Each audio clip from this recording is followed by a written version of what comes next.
제가 그래서 이 가을에 시를 하나 준비했습니다. 시를. 오늘 설교 말씀을 한번 시작하면서 시를 한 편 제가 읽어 드릴 텐데요. 너에게 묻는다라는 이 시입니다. 한번 안도현이라는 시인이 쓴 시인데요. 한번 들어보시기 바랍니다. 너에게 묻는다.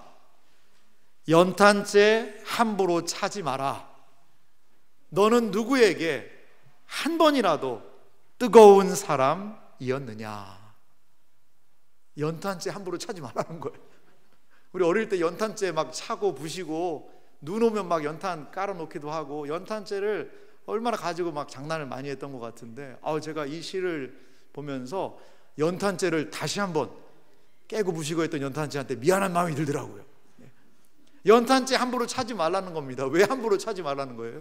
너는 누구에게나 한 번이라도 뜨거운 사람이었느냐? 그 연탄이 새카만 연탄이 어떻게 됐어요? 하얗게 될 정도로 그 모든 열정을 다 태우고 지금 이 채로 남아있다라는 거죠. 여러분, 우리 신사에게도요 열정이 있어요. 예수를 믿고 은혜를 받고 그 열정의 시기가 있었지 않습니까? 내가 전도하고 이 세상을 복음으로 불태우리라라는 열정이 있었지요. 은혜가 있었죠. 감사가 있었지요. 그런데 어느 순간에 그 열정이 많이 사그러들고 차가운 연탄재처럼 열정을 잃어버린 모습으로 우리가 살아가고 있지는 않는지 모르겠습니다. 식어진 가슴에 다시 불이 붙을 수 있을까요? 식어진 열정이 다시 타오를 수 있을까요? 복음을 전하는 것은요 복된 일이에요. 주님의 말씀을 따라 복음을 전하고요, 그 복음을 전했는데 한 생명이 복음에 반응하는 거죠.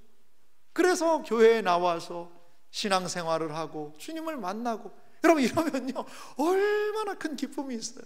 하늘 아버지께서도 기뻐하시고 땅에 있는 우리도 기뻐하고 말이죠. 그런데 이렇게 복음을 전하고 하나님의 말씀에 순종하여 말씀을 증거하는 그 현장, 하나님의 말씀을 순종하여 복음을 전할 때 어떠한 이 일들이 일어나냐? 우리의 식어진 열정들이 다시 온기를 찾기 시작한다는 거예요. 주님의 말씀에 순종할 때에, 주님의 복음을 증거할 때에 이러한 복음의 열정이 우리 안에 다시 일어나게 될 줄 믿습니다. 복음을 증거할 때에 기쁨이 있다는 것, 열정이 있다는 것 알아요. 하지만 많은 사람들이 그 열정과 기쁨에 동참하는 것을 어려워하고 있습니다. 오늘 고린도전서의 말씀을 보면 이 말씀은 사도 바울 선생님이 전도한 이야기예요. 사도 바울 선생님은 과연 어떠한 환경에서 전도를 했고, 무엇을 기대하며 전도를 했고, 어떻게 감당할 수 있었을까? 이 부분에 대해서 오늘 말씀을 통해 함께 살펴보기 원합니다. 사도 바울이 오늘 성경 본문을 통해서 전도에 대한 이야기를 하고 있는데요, 먼저 사도 바울은 어떤 이야기를 하냐면요, 말과 지혜의 전도가 있는 것이 아니다. 그럼 어디에 있느냐? 그리스도의 십자가가 정말 이 복음에 전도하는 것에 중요한 일이다라는 것을 먼저 언급하고 있습니다. 고린도전서 2장 1절 오늘 본문 말씀을 제가 읽어보면요, 형제들아 내가 너희에게 나아가 하나님의 증거를 전할 때에 말과 지혜의 아름다운 것으로 아니하였나니. 내가 너희에게 고린도의 지역으로 나가 전도할 때, 하나님을 증거를 전할 때 어떻게 했느냐? 말과 지혜의 아름다운 것으로 안 했다는 겁니다. 자, 사도 바울이 이 고린도라는 이 지역에 오기까지 어떠한 과정을 좀 겪었는지를, 이게 2차 전도 여행이거든요. 제가 지도를 하나 준비했는데 한번 보시기 바랍니다. 사도 바울의 2차 전도 여행 여정은 안디옥이라는 곳에서부터 출발을 했어요. 자, 1차는 가이사랴, 화살표가 끝이 온 것이 가이사랴죠. 가이사랴 아래에 예루살렘이 있습니다. 그러니까 예루살렘, 이스라엘 나라 약간 위쪽에 안디옥과 이런 일들이 있는 거죠. 이 지역은 어디냐면요, 지금 지진이 최근에도 났던 튀르키예 지역입니다. 튀르키예 지역이고 옆쪽에는 이제 그리스 지역이에요. 그러니까 터키로 해서 그리스로 사도 바울이 두 번째 전도 여행을 했던 이야기가 사도행전에 기록이 되어 있거든요. 근데 오늘 우리가 살피려고 하는 것은요, 고린도라는 지역입니다. 제가 원을 좀 그어놨는데요, 여기 보면, 옆에 보면 아덴이라는 지역이 있어요. 저기가 아테네입니다. 아테네라는 지역에 가서 복음도 전했고요. 그리고 아테네 가기 전에 저 위에 보면 베레아라는 지역에서도 복음을 전했어요. 그 옆에 데살로니카라는 지역이 있습니다. 저 위쪽에는 빌립보도 보이네요. 이쪽은 유럽입니다. 유럽. 그리고 트로아라는 데가 있는데요, 저기가 우리 잘 아는 트로이 목마 아시죠? 그 전쟁할 때 저 지역입니다. 트로이 목마가 있었던 그러한 지역이죠. 이렇게 사도 바울이 다니면서 복음을 전했는데요, 아덴에서, 그리스에서, 아테네에서 이제 고린도라는 지역으로 넘어왔습니다. 여기는 그리스 지역이에요. 쉽게 말하면 고린도는 항구 도시고요, 매우 많은 사람들이 살았던 그러한 곳으로 여겨집니다.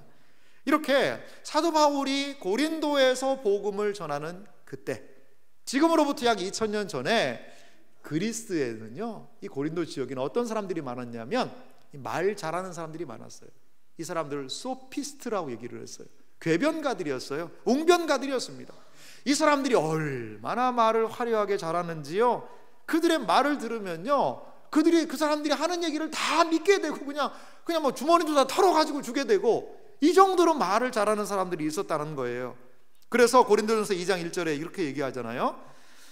형제들아, 내가 너희에게 나아가 하나님의 증거를 전할 때 말과 지혜의 아름다운 것, 그 당시 사람들이 하는 방식으로 하지 아니하였다라는 거죠.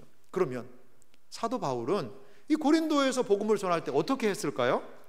고린도전서 2장 2절은 사도 바울이 고린도에서 복음을 전한 방식을 이렇게 소개합니다. 함께 읽어볼까요? 함께 읽겠습니다.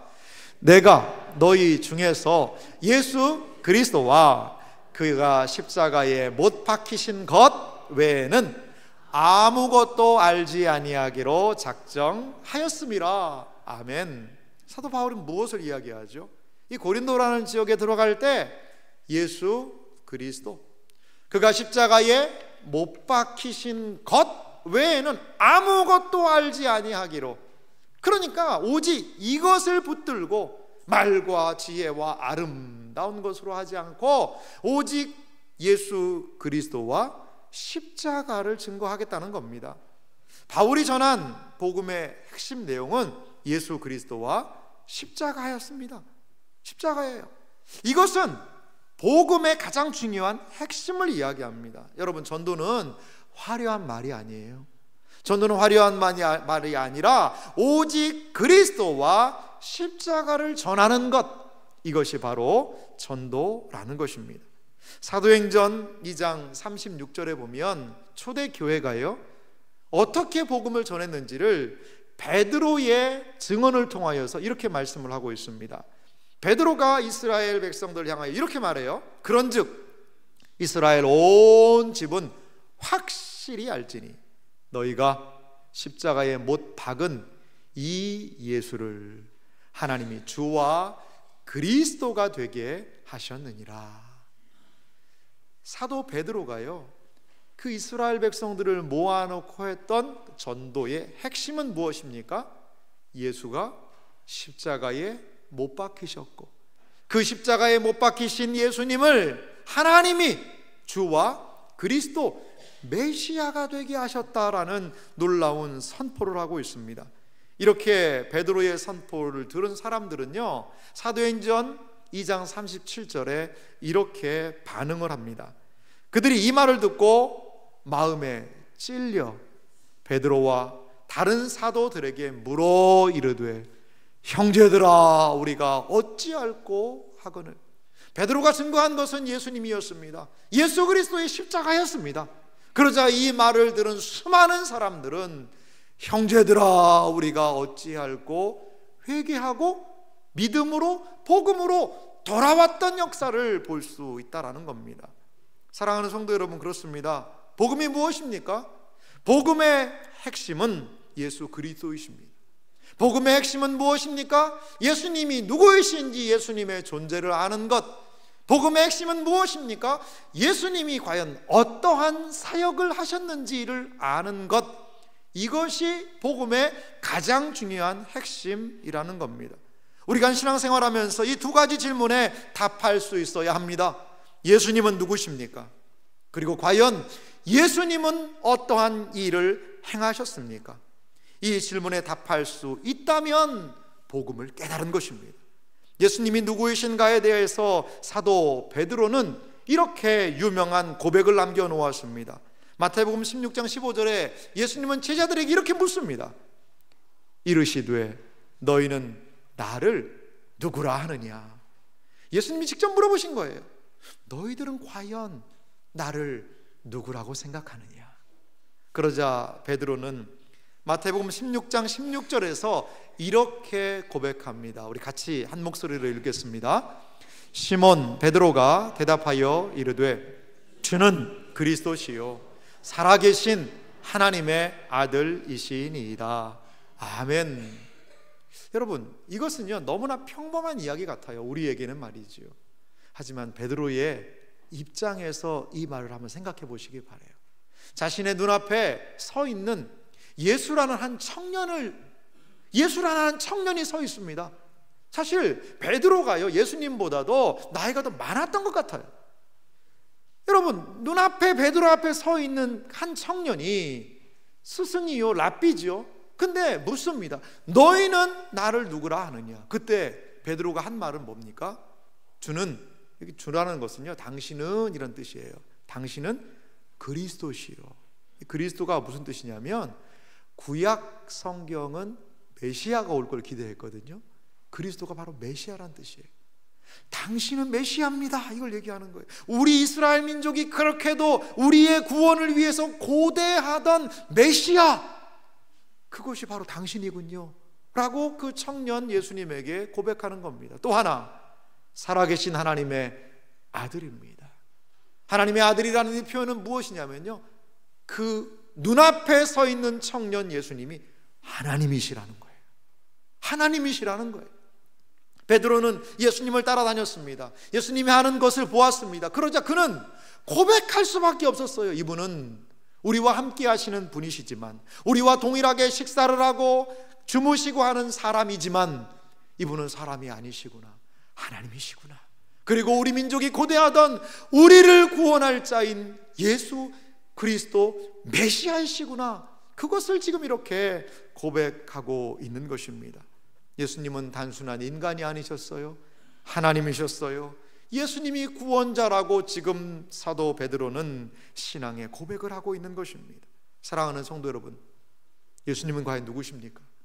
여러분들은 예수님을 어떠한 분으로 믿고 계십니까? 그냥 예수님 좋은 말씀 많이 한 분이지요, 틀린 말씀이 뭐가 있습니까? 그 말씀대로 잘 살면 좋지요, 교훈으로 삼겠습니다. 단순하게 예수님을 그렇게 우리의 교훈의 선생으로만 머물러 있게 할 수 없습니다. 사도 베드로는 예수님을 메시아요, 구원자요, 하나님으로 신앙 고백하였던 것이지요. 과연 우리에게 예수님은 어떠한 분이십니까? 예수님은 또한 십자가를 통하여 위대한 일을 행하셨어요. 예수님께서 하신 이 사역, 예수님이 하신 일에 대해서요 골로새서는 이렇게 정리해서 우리에게 알려주고 있습니다. 과연 예수님은 어떠한 일을 행하셨을까요? 골로새서 1장 20절은 우리 한 목소리로 같이 읽어보겠습니다. 그의 십자가의 피로 화평을 이루사 만물 곧 땅에 있는 것들이나 하늘에 있는 것들이 그로 말미암아 자기와 화목하게 되기를 기뻐하심이라. 아멘. 골로새서는요 예수님의 사역, 예수님은 과연 어떠한 일을 행하셨는가를 십자가라는 것으로 우리에게 소개해주고 있습니다. 십자가의 피로 무엇을요? 화평, 평화를, 샬롬을 이루셨다라는 겁니다. 그래서 하나님과 인간에게 무엇을요? 자기와 화목하게 되기를 기뻐하심이라. 이제 화목의 길이 열린 것입니다. 예수님의 모든 많은 사역들이 있습니다. 그 중에 가장 핵심적이고 중요한 사역은 무엇이냐? 십자가라는 거예요. 십자가가 예수님의 모든 사역을 농축해서 보여주고 있다는 것이지요. 여러분, 십자가가 무슨 뜻입니까? 십자가는 세로로 되어 있는 부분과 가로로 되어 있는 부분이 있어요. 이 둘은요 다 의미가 있습니다. 세로로 되어 있는 위의 부분은 위로 하나님과 아래로 인간 사이에 교통할 수 있는 길을 여신 거죠. 십자가는 옆으로 사람들과 사람들 사이에 새로운 샬롬 평화를 여신 겁니다. 십자가는 무엇입니까? 위로 하나님과의 화목의 길이 열렸습니다. 이제 서로 사랑하며 살 수 있는 길이 열렸습니다를 알려주는 예수 그리스도 사역의 핵심이 바로 십자가를 통하여 나타난다는 겁니다. 사랑하는 성도 여러분, 그렇습니다. 복음은 무엇이죠? 바로 이 예수님을 전하는 거예요. 복음은 무엇이지요? 바로 예수님이 하신 십자가의 일을 나타내는 것입니다. 사도 바울 선생님은 고린도에서 다른 화려한 말이 아니라 예수 그리스도는 누구신가? 예수 그리스도께서 십자가에 사행하신 일은 무엇인지를 알려주며 그들에게 구원의 소식, 복음을 드러냈다는 것을 여러분 기억하시기 바랍니다. 전도하는 것은 무엇일까요? 전도의 핵심은 바로 이 예수님을 나타내는 것, 그리고 십자가를 드러내는 것, 이것이 우리가 전도할 가장 중요한 주제요, 내용이요, 전도자의 마음에 새겨야 되는 것임을 여러분 기억하시기 바랍니다. 예수님을 전하고 십자가를 나타내는 은혜가 우리 모두에게 있기를 주님의 이름으로 간절히 소망합니다. 또 하나, 사도 바울의 전도의 모습을 보니까요, 이 사도 바울은 자신의 약함을 또 이야기해요. 두려웠다는 거죠. 이 약함과 두려움을 사도 바울은 어떻게 극복했느냐? 성령의 능력으로 극복했다는 것을 우리는 성경을 통하여서 확인할 수 있습니다. 여러분, 복음의 내용이 무엇이지요? 예수 그리스도이십니다. 그러면 복음의 내용을 알았어요. 그럼 그 복음의 내용을 어떻게 전할 수 있냐 이거지요. 무엇을 어떻게 해요? 사도 바울은 복음 전도 여행을 떠났습니다. 하지만 유대인들의 배척, 거부, 방해가요 거세게 일어났어요. 사도행전 17장 13절 말씀 보니까요, 데살로니가에 있는 유대인들은 바울이 하나님의 말씀을 베레아에서도 전하는 줄을 알고 거기도 가서 무리를 움직여 소동하게 하거든. 그러니까 사도 바울이요 데살로니가에서 복음을 전하니까 거기 와서도 유대인들이 핍박하고 박해하고 거부하고 막 사람들 동원해 가지고 하기도 하고요. 그러니까 어디로 가요? 베레아라는 지역 갔는데 거기에서도 복음 전하는 소식 알고요, 거기도 가서 무리를 움직여 가지고 못하게 거기서 막 추방을 시키고요. 이러한 상황이 사도 바울의 상황이었습니다. 이렇게 사도 바울은 어려움 속에서 복음을 전했어요. 이 고린도라는 지역 바로 오기 직전에요, 아테네, 이 아덴에서 머물러 있었는데요, 거기에는 이 철학자들이 많으니까 그들과 막 논쟁을 했는데 그 논쟁 이후에 사역의 열매가 별로 없는 거죠.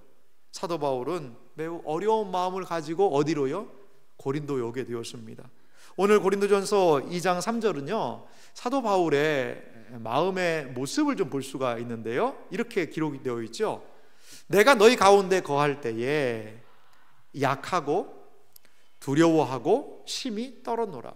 사도 바울은요 약했대요. 자기가 그 두려워했다는 거죠. 그리고요 심히 떨었다라고 이야기를 합니다. 여기 너희 가운데 거할 때라고 성경이 해석을 해놨는데요, 원어의 의미에 충실하게 번역을 하면 이것은요 너희에게로 나아갈 때라고 번역하는 것이 더 낫다, 이렇게 좀 주석들이 표현을 하고 있더라고요. 그렇습니다. 고린도라는 지역으로 갈 때, 그 안에 들어가서 살 때가 아니라 그 지역을 향해서 복음을 들고 나아갈 때의 바울의 심정이었다는 거죠. 그는요 여러 복음을 증거할 때 어려움이 있었지 않습니까? 빌립보 감옥에 갇히기도 하고 추방을 당하기도 하고 그 유대인들이 계속적으로 쫓아다니면서 회방을 놓기도 한 그러한 어려움들이 있었어요. 그리고요 이 고린도라는 지역은 어떤 도시입니까? 향락의 도시입니다. 화려한 도시입니다.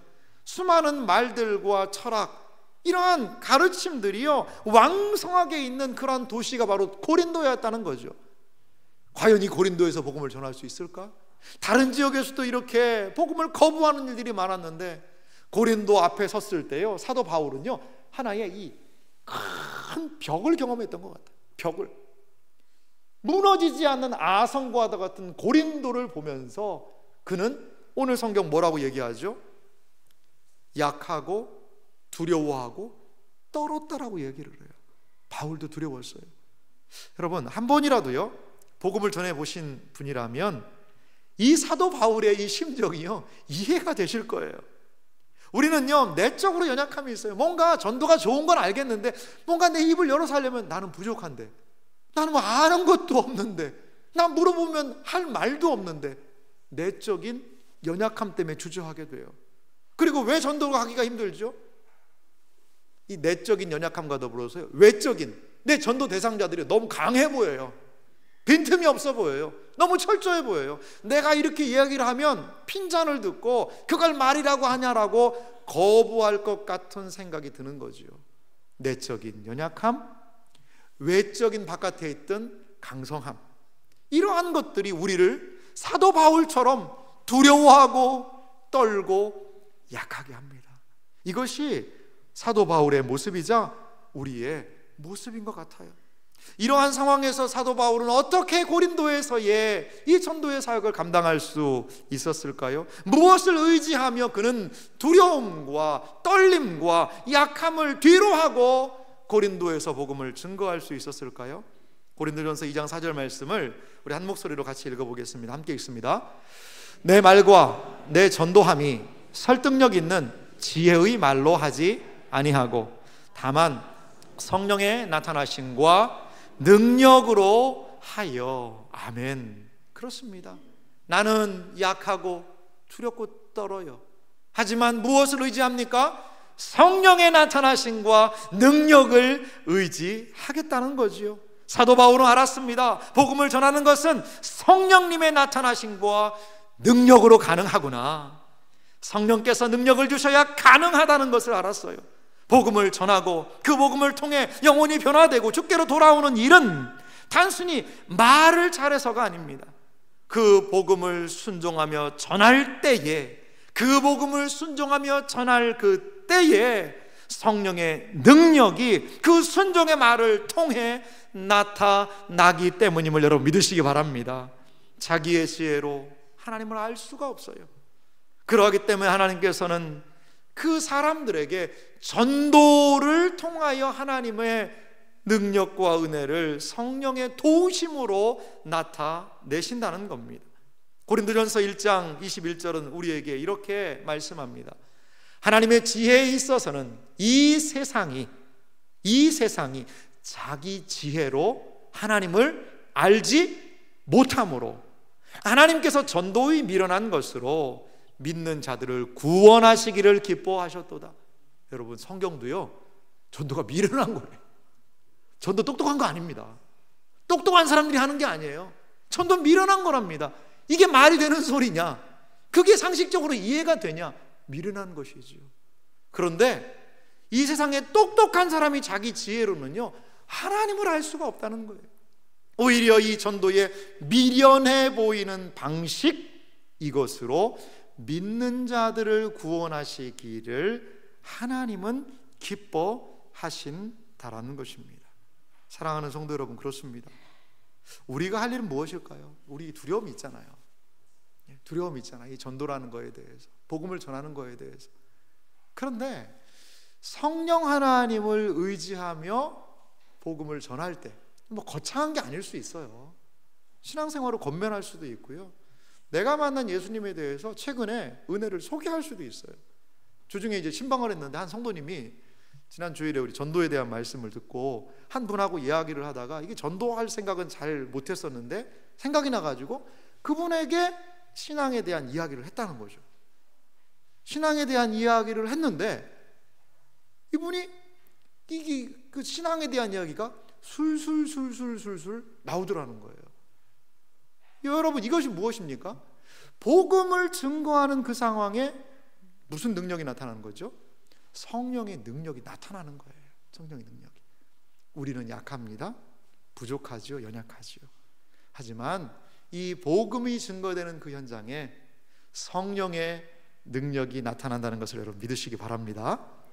마지막으로 사도 바울이 전도한 모습을 보면은요, 사도 바울은요, 이 사람의 지혜가 아니라 하나님의 능력에 의해서 전도를 한다. 그리고 하나님의 능력이 나타난다라고 오늘 본문을 통해서 우리에게 도전하고 있습니다.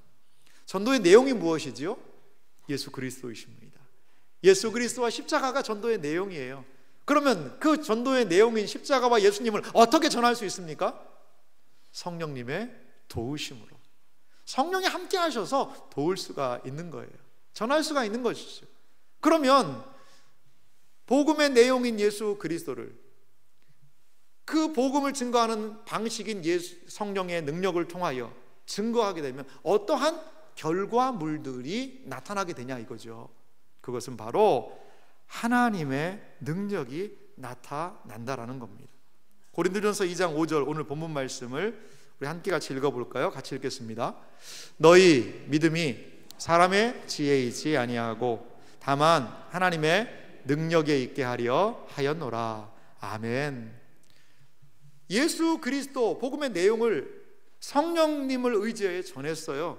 그러자 그들 안에 발생한 것이 무엇입니까? 너희 믿음. 이 고린도 성도들 안에, 사람들 안에 믿음이라는 것이 발생하게 된 겁니다. 그래서 이 믿음은 무엇이냐? 하나님의 능력에 있게 하려 하느니라. 그렇습니다. 복음이 증거되는 그곳에, 복음을 받아들이는 심령 안에 구원의 역사가, 믿음의 역사가 일어납니다. 그것은 무엇입니까? 하나님의 능력이라는 거죠. 구원은 하나님의 능력입니다. 전도를 통하여서 궁극적으로 나타내기 원하시는 것은 하나님의 능력의 역사라는 것이지요.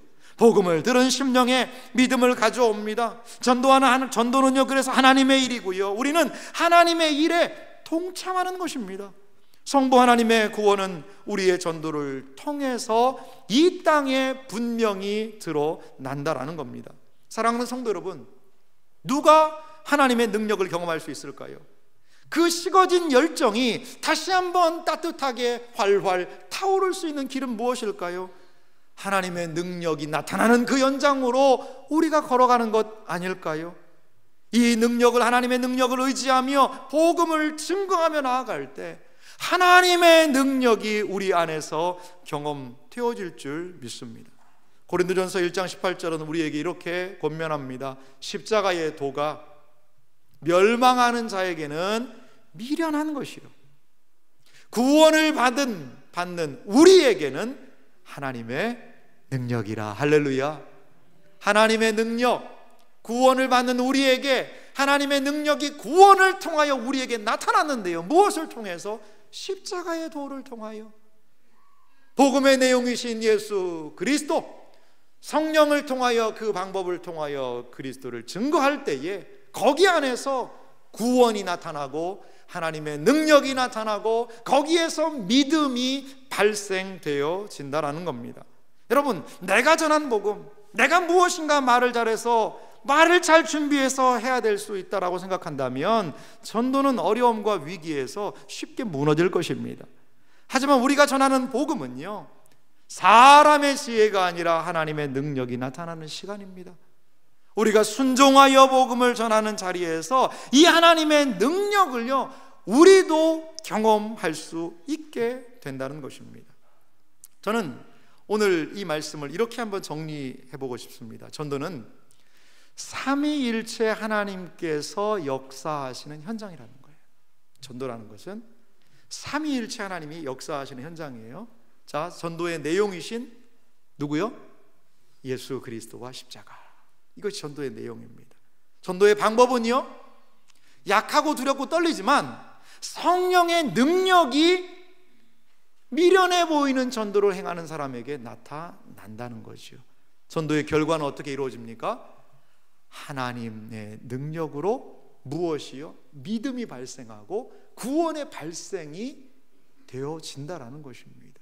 이것이 바로 삼위일체 하나님께서 지금도 역사하시는 방식이요, 삼위일체 하나님께서 역사하시는 현장에 일어나고 있는 모습이라는 것입니다. 작년 행복나눔 축제예요. 이 자리에 계신 분인데요, 교회에 며느리가 전도를 해서 오신 분이 계세요. 행복나눔 축제부터 오기 시작하셨어요. 그리고 교회를 꾸준히 이렇게 다니시다가 이제 올해 등록하셔서 지금 신앙생활을 하고 계시거든요. 그런 성도님이 이 자리에 계십니다. 이 자리에. 그런데 그 부모님을 전도한 우리 집사님이 하시는 얘기가 있어요. 작년에 이제 목사님이 하는 그런 이야기를 듣고, 그래, 전도는 내가 하는 게 아니지. 그리고 나는 참 내가 좀 이런 말 하기가 주저함이 있지만, 약하고 두렵고 떨림이 있지만 순종하면서 하나님이 하실 걸 기대하면서 하자라고 권면을 드렸는데요, 이 아버지와 어머니의 마음이 열리신 거예요. 그래서 우리 교회에 와서 식사를 참 잘하셨습니다. 식사를 아주 잘하셨어요. 오실 때마다 같이 식사하시고, 가족이 같이 식사하시고, 그렇게 몇 개월 식사를 하시고 나니까 등록할 마음이 생기셔서 지금 등록도 하시고, 또 1:1 양육 과정도 지금 들어가셔서 하시고, 또 뭐 토요일에 오셔서 교회 봉사도 하시고, 1년 만에 또 이렇게 우리와 함께 신앙생활하는 분들이 작년에 전도를 통하여서 이 자리에 계시거든요.